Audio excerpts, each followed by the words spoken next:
Hi, this is a video to help you with your revision when it comes to writing comparison pieces, especially when you're looking at structure. So the question we're looking at is this one. Compare the emotional state of the persona in The Raven to that of Dr. Frankenstein. So, first of all, you should spend between 5 to 10 minutes planning. Okay, so this shows you my planning here. I started off by planning text number 1, which was The Raven, and text number 2, Frankenstein.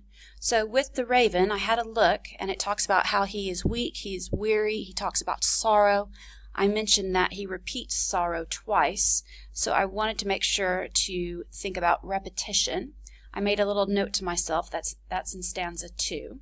And repetition is a structural device, so that's why it was important to make note of that.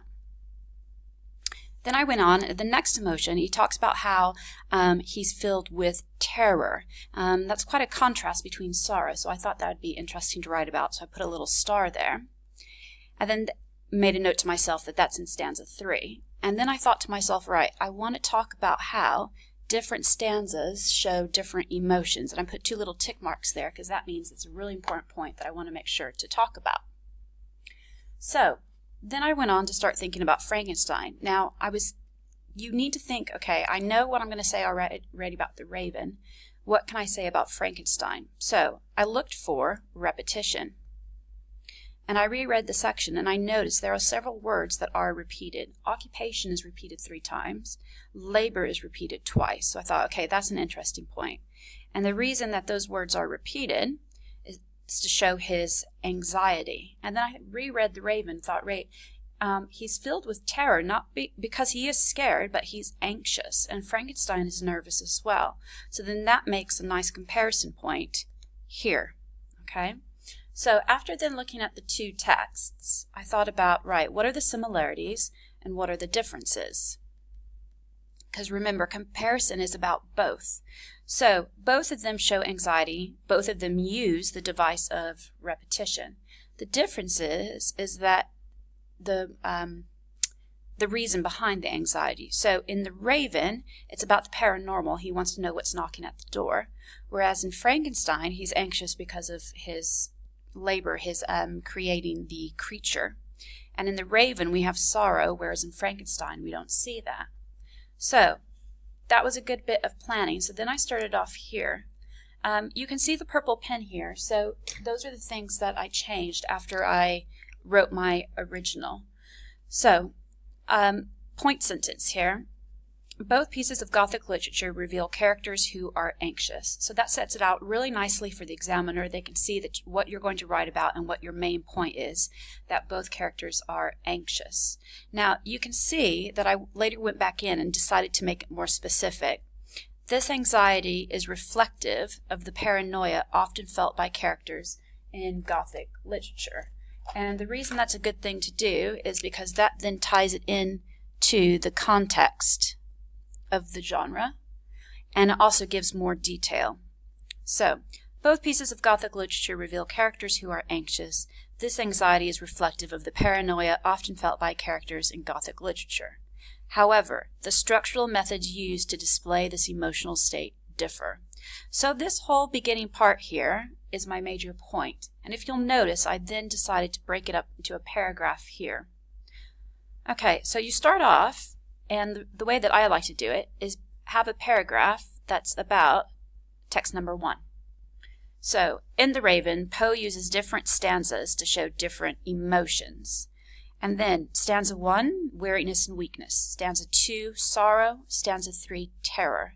Now, you will notice that I've used semicolons instead of commas, and that just indicates to the examiner that I know how to use my semicolons and my colon and my hyphens, which means I'm a good writer. Okay, the anxiety of the persona, his fantastic terrors never felt before, is revealed as a result of the emotions building in previous stanzas. Now, all of that about how it's put together relates to structure. Okay, you'll also notice that I've put in lots of terminology. So I've used stanzas, I've used persona, I've used stanzas again, and think that's it. Okay, so then you want to go on. Oh, and I also want to point out to you that the quote, I've embedded it into the sentence, and I've made sure not to put a big long quote, but only the part that I really need. So then the next paragraph is about text number 2. Similar, and I think it's good to use words like this, similar, both, because it's showing that you're comparing the pieces. Similar to the Raven's persona, Frankenstein is anxious. So there's my point. This is also a result of his weariness, so that's another connection to the Raven. In this case, his weariness resulting from his preoccupation with his labors. In quotation marks, because that's directly from the text. The obsession is shown through Shelley's use of repetition of the words occupations and labors. So again, you have these structural points here that you're making. So you are talking about the actual language, but you're making sure to talk about the use of repetition, which is the structural device. Then, the next paragraph is about both. Okay. Both texts' use of anxious characters affect the reader in the same way. So in this one, you're talking about the effect on the reader. The reader becomes anxious on behalf of the characters. For the Raven's persona, we want to know what is tapping, and for Frankenstein, we want him to complete his creation. Okay, now you can improve this text, but I think this is a good example of how to tackle comparison writing when you're looking at 2 texts. Now, I did not start with this, and that's a point that I really want to make. I started by some really detailed planning, and that's really helped to guide my writing. Okay, so I really want you to think about spending the time to come up with your plan so that you know the similarities and the differences. Okay, hope this has helped. Bye.